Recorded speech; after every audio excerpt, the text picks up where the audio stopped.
and welcome to Labour Lens. I am Sharon Ijason. On this week's edition of the program, we'll be focusing on workers in the oil and gas sector and the several challenges they are faced with. We also have interesting news stories for you. We will be right back.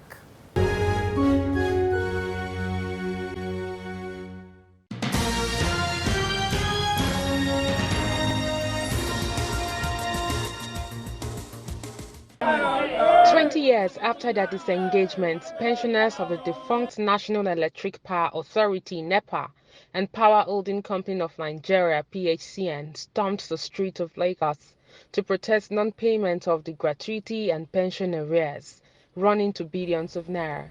The pensioners carried placards with various inscriptions asking government agencies in charge, like the Pension Transitional Arrangements Directorate (PTAD), to pay their gratuity and pension arrears to enable them meet their challenges. I say, pay us our money. Pay our money. Our money is... They allege that PTAD failed to pay them all these years, despite verified evidence that the money was released to the agency by the central authority.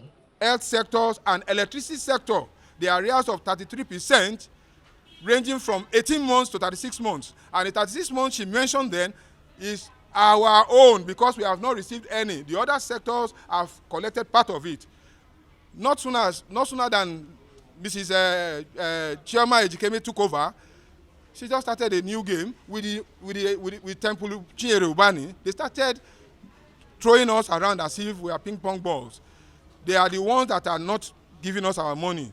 And the current executive of the NUPS are equally aligned with them. Justifying the protest, the group's coordinator Oladotun Ayodeji alleged that PTAD failed to do the needful for more than 10,900 pensioners for the past 20 years. Our president is a lover of pension. He's our father. Since in inception, since he came to power, we have been enjoying uninterrupted support for all the senior citizens in Nigeria. We want him to kindly intervene in this matter, to urge PTAD to urgently release our money in their care. They have all our money. One of their directors told us that the money is kept in the central bank, and when she called us for a meeting, we asked her. She said that they don't have commercial bank, that the money is in central bank. That is what she told us. What is now delaying our money? They want relevant authorities to find lasting solution to the challenge.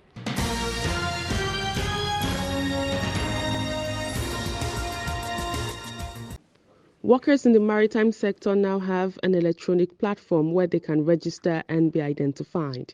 The regulatory body also announced the commencement of issuance of biometric identity cards to dock workers. Stakeholders in the sector describe the move as critical towards ensuring independent, integrated, informative verification and communication platform that will serve as database for maritime service in Nigeria. To generate maritime labor data for the purpose of planning, research, assessment, and evaluation. It is on this note that I wish to plead with terminal operators, stevedores, dock workers, seafarers employers, manning agents, for maximum cooperation towards this exercise. Having the workers go on biometric identification, it's a lofty idea which we shared with the industry, especially with NIMASA, and for our dear workers who have embraced it, kudos to them.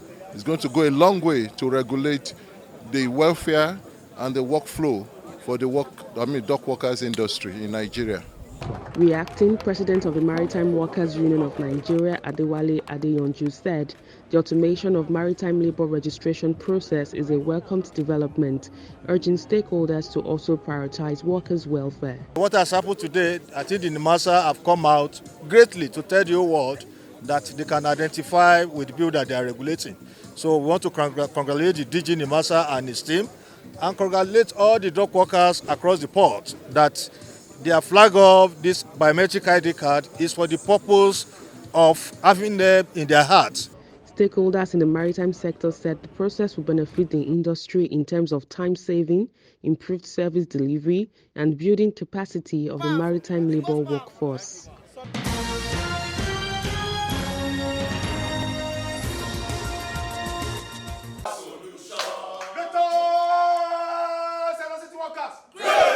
Organized labor in the power sector has resolved to address concerns in electricity distribution companies, DISCOs, and generation companies, GENCOs, over increasing cases of casualization of workers.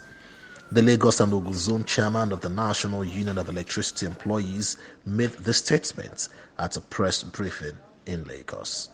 The union is the only voice currently crying in the wilderness. We cannot be cowed. We are no longer at the era of master-servants relationship. Employment relationship has changed to employer-employee relationship. This struggle must continue. Any threat on the leadership of the union is a threat to workers in the sector and Nigerian workers in general.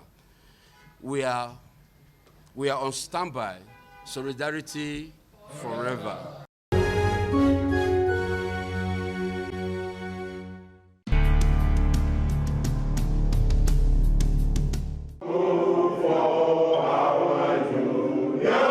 After much consultation, the leadership of the Petroleum and Natural Gas Senior Staff Association of Nigeria, PENGASAN, announced a nationwide protest over rising oil theft in the country.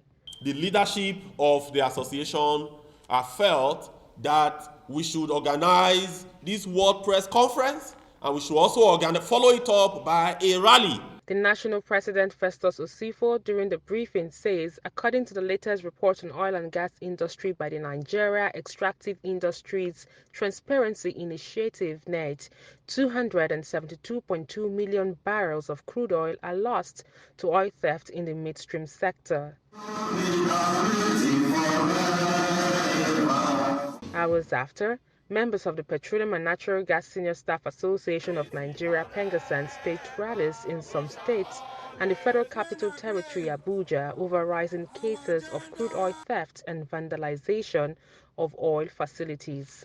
That the oil and gas revenues that are accrued to this company account for over 90% of foreign exchange that the country gets. Those in authority, the stakeholders will heed this call and begin to take actions that, one, would prevent vandalism. Two, where people still go ahead to perpetrate the acts, they will be held accountable. The leadership of PENGASAN submitted a letter to the Inspector General of Police. Send your grievances to him instead of taking laws into your hands. It is a great thing, and I want to tell you that this letter will reach to Inspector General of Police. Then later, the Federal Ministry of Petroleum at the NNPC Towers, Abuja. Managing Director, who is the GCEO, with his able leadership, have been doing their almost impossible best to make sure that these things is nipped in the bud.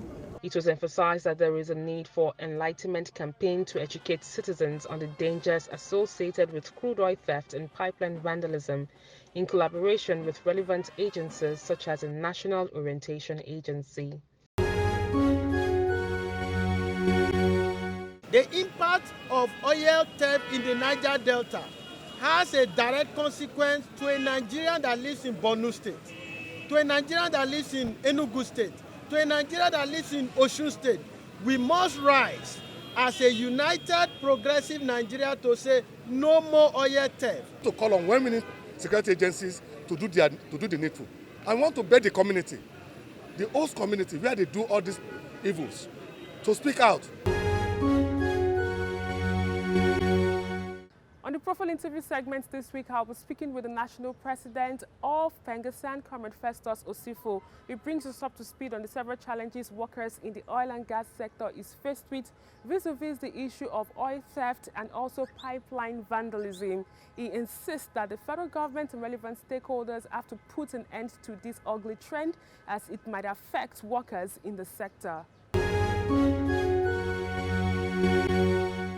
It's good to have you on the program. Thank you so much. I appreciate it. It's been a while after our last conversation, and a lot of things have happened in the oil and gas sector. Yeah, true. Yes, I must commend you on the rally that took place within the week as regards the need for an end to oil theft and vandalism in the sector. Can you bring us up to speed why the union decided to take this action at this point in time? We in Pengasan, we are senior staff association. So for us, our first preference is consultation and dialogue. So in the last months, we have been engaged in closed door consultations, and we have been engaging all stakeholders from the regulatory agencies to the operators to government to security chiefs on how we could find a lasting solution to this menace in the Niger Delta. But having done all these, the situation has not yet improved. So we felt that we should no longer fold our arms and allow the situation to keep degenerating. So we need to add our voice to the clarion call that the president of a country should stand up and should act. Because for us, crude oil has been the mainstay of our Nigerian economy. For us, today, a lot of our members are losing jobs. Most of the management, most of the companies, they are saying that they can no longer pay our members because they are not generating the needed revenue. So that is actually why we felt that no, let us go out there. Beyond our members, it's also in a national call to action. Because Nigeria is our country. We cannot fold our arm and allow some miscreants in the Niger Delta, and across Nigeria to be pilfering our commonwealth.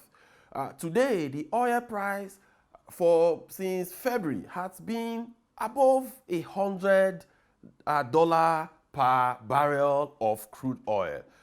This is the first time that as a country we have not benefited from it because substantial volume of our production is either stolen or the companies at best will shut in their production because they know that when they pump into the pipeline, the oil disappears. Okay, now if every year we lose thousands of barrels of oil to oil thieves, at this point in time, what action do you think the federal government and relevant stakeholders need to actually put in place to stop this menace in the sector? Yeah. First, the will must be there to fight this. The president and commander-in-chief must have the political will to confront this monster. Then after then, the security chiefs, they have to act. We have been hearing lots of sound bites, but without any commensurate action. So the security chiefs, they must all come out to demonstrate the fact that they are ready to fight this. What should they do differently? Today, they post soldiers. They post naval ratings to the creeks of Niger Delta to protect the installations. But there are a lot of collusion and connivance that are going on. And at best, what these people do at the end of the day is to withdraw those that they sent there. After numerous allegations against them, they withdraw them and they send new officers there. These ones that you have withdrawn, have you sent them to court-martial? So government must learn how to apply consequence and deterrence. So there must be total consequence management, number one. Then, number two, we have also advocated in the past that government should bring in the host communities, which they have assured us that they will do. And thank God that now they are trying to bring in some local companies to protect the pipeline, like the new contract that was just awarded. We welcome it, but they should do more of that. Then beyond that as well, we have to apply technology. We are in the world of artificial intelligence. We are in the world of fourth industrial revolution, where you have nanotechnology. You have varying technology today that you could apply in order for you to get real-time data and real-time information. We don't need to reinvent the wheel because a lot of countries are already doing this. The researches are abound. So all we need to do is to approach the people that have the right technology.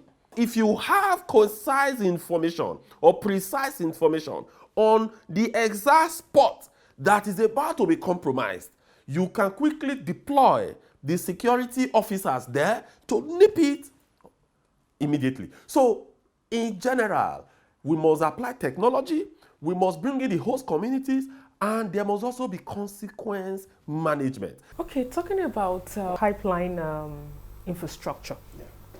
With what we have on ground right now, would you say that it's up to standard? Also, if we want to look at the conversation we're having, we're talking about oil theft. Are there talents that we need to tap at this point in time with the challenge that we have right now, since there is no immediate solution on ground? Okay, thank you so much. Even today, if we are refining our products, if you have a refinery that is, okay, let's take practical examples. We have a refinery today in Kaduna, and the oil is being produced in the Niger Delta. So how do you ferry the oil from the Niger Delta to Kaduna?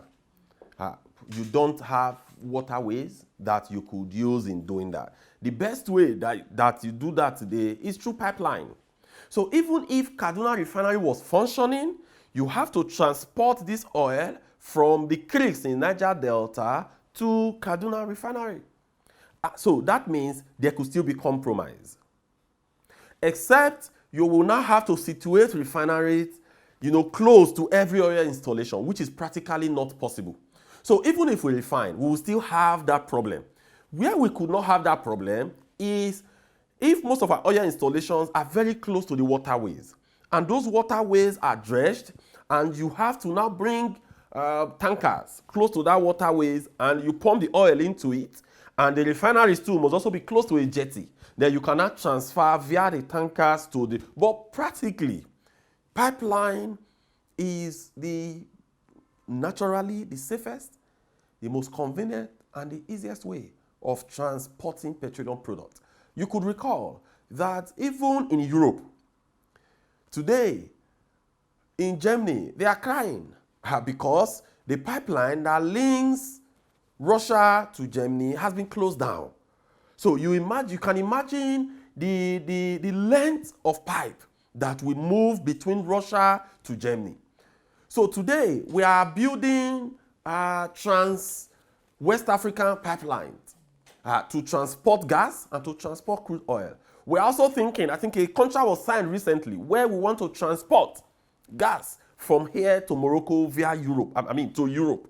So that shows that you cannot really dispense with pipeline. It is key, and it is very necessary for us to pass this crude oil through the pipeline rather than putting in the tanks. But where tankers are used majorly are the offshore locations, shallow waters and deep water locations. Because there, in most of those locations, you don't have pipelines that could send to terminal. So what you do is that you have a storage unit like FSO or FPSO where you have to store the crude. Then you bring in tankers periodically to bunker the crude into the tanker. Then that could be exported abroad. So the reason we are still producing about 70%, or rather exporting 70% of what we produce, is actually because most of the major production today is gotten from offshores and deep water. It's been up and down. It's been fluctuating in terms of what Nigerians have been experiencing as citizens in terms of fuel scarcity and the likes. There's this, or experts, from what I've read, have alleged that if we do not get fuel pricing right, there's every possibility that there will be not much improvement that can be made in the oil and gas sector. How would you respond to this?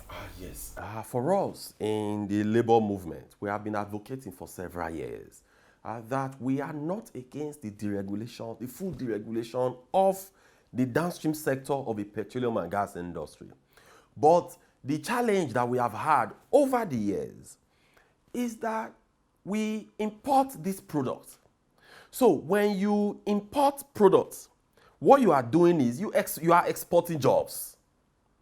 So today, We do, as in, if you take 200,000 barrels of crude to Oxtra to refine, you are killing jobs in Nigeria, and you are creating jobs over there. So that is the fundamental problem. Now, if you refine the product there, you are going to bring in the product to the country. And in doing that, you are going to bring in the product via tankers. That tankers needs to be paid for. So when the mother vessels come to the water, to the ocean, you will not need to use the smaller vessels, which are referred to as the daughter vessels, to go and bunker from it. At the end, you will still pay for it. So that inefficiency and that cost will not be transferred to the Nigerian populace. So that is why Labour had advocated over the years that we are not against subsidy removal, but you should remove subsidy when you are now self-sufficient locally. Why our refinery is not working? Thank God today, the Port Harcourt refinery is being revamped, and we can confirm that a lot of work, are going on today in the Port Harcourt refinery. But same should be done for Warri and for Kaduna, so that let us produce the 18 million liters of PMS that these combined refineries could produce. Then Dangote refinery is coming on stream. Let Dangote refinery also come, because government also have 20% stake in the refinery. So when we now do this, we are not self-sufficient. There is now jobs created in Nigeria, and that extra cost that will be passed on to Nigerians will be eliminated. But there is still a problem. And what is that problem? The problem today is that, look at diesel. Diesel today is selling for over 800 naira. In fact, I think that Nigerians should give Labour kudos.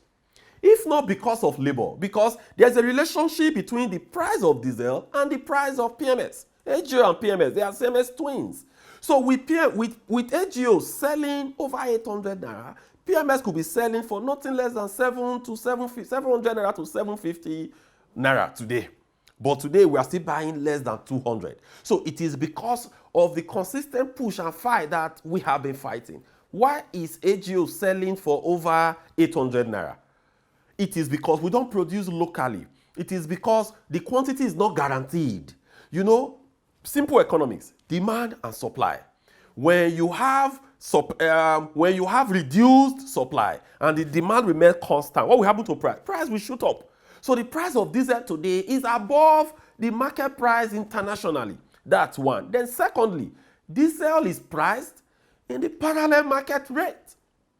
Parallel market today, you see that dollar is about 700 naira in the parallel market. Those that are importing AGO, they don't have access to CBN rate of about 400, 450. They don't have access. So we are running our economy based on the dictate of parallel market. So it means that the respective stakeholders are supposed to look into the possibility of this set of people having access to Forex. Absolutely. Perhaps it will make lives better for the ordinary Nigerian. Absolutely. Very quickly, I don't know what would be your opinion as regards legislative process in this regard. What legislative law do you think needs to be put in place to address all of these matters? Yeah. In Nigeria, we have avalanche of laws. We have potpourris of rules, regulations, and laws. But laws cannot implement itself. You said it, the political will. Today, we have the PIA. PIB is now an act. We have a lot of provisions in that particular act that are not being implemented. So, the law will not implement itself. It needs people to implement. So the fundamental problem that we have had is not because we don't have laws, but it's actually because those laws are not being implemented. Today, even the old laws, the archaic laws we've had in the petroleum sector, if we had implemented them to the latter, we would have grown much more. Today as well, as a country, we cannot tell you the quantity of PMS that we consume. We can't tell you. We cannot. The GMD has said this over and over and over again, that he cannot tell you the quantity that we consume. The concern now is, in all of these challenges that has been highlighted here today, Nigerians seems to be the one that is most affected, and so also the working populace, and also your workers. You've spoken before now about their safety, you've spoken about their welfare. If employers are complaining about not meeting up in terms of profits, what now is the hope of an average oil and gas worker? Thank you so much, Sharon. It's been a bit difficult. Yeah, just as I said earlier, and you've also reiterated that beyond, the oil and gas worker is facing a very difficult period today. Some of them are even threatened. At times when you discover that there is a huge pressure drop in the pipeline, you shut down production. Some of these miscreants, they will place a phone call to the terminal operators and they will start threatening them, telling them to resume production because they are tapping oil somewhere. It has gotten to that. So the lives of an average oil and gas worker is no longer safe. An oil and gas worker today, some of the companies are owing them salaries because they are no longer in business. Then more so, the larger Nigerians are facing existential threats because our mainstay is going down. Today, NNPC has not been able to make remittance to FAC. Yes, most of the bulk of the money that comes in are being used in subsidizing PMS. That's a fact. But if we were producing optimally, we could have had, some other revenue that would have come into the FAC account. So the problem is multifaceted. Average Nigerian worker in the oil and gas industry is faced with a huge challenge. Our jobs are threatened. Our lives are threatened. The environment with which we work are also bastardized. So the problem is real. Beyond that as well, we are also crying for our country called Nigeria. We cannot be selling crude oil at a rate that is over $100 per barrel, and we are still running budget deficit. We run out every day to keep borrowing money in such a way that the money we use in servicing debt, not the principal. The money we use in servicing debt is not much more than the revenue we generate. Thank you very much for your time. Yeah, thank you so much, Sharon. And that's all we can take on today's edition of the program. Join us next week for a fresh edition of the show. I am Sharon Ijason. Thanks for watching, and remember that labor creates wealth.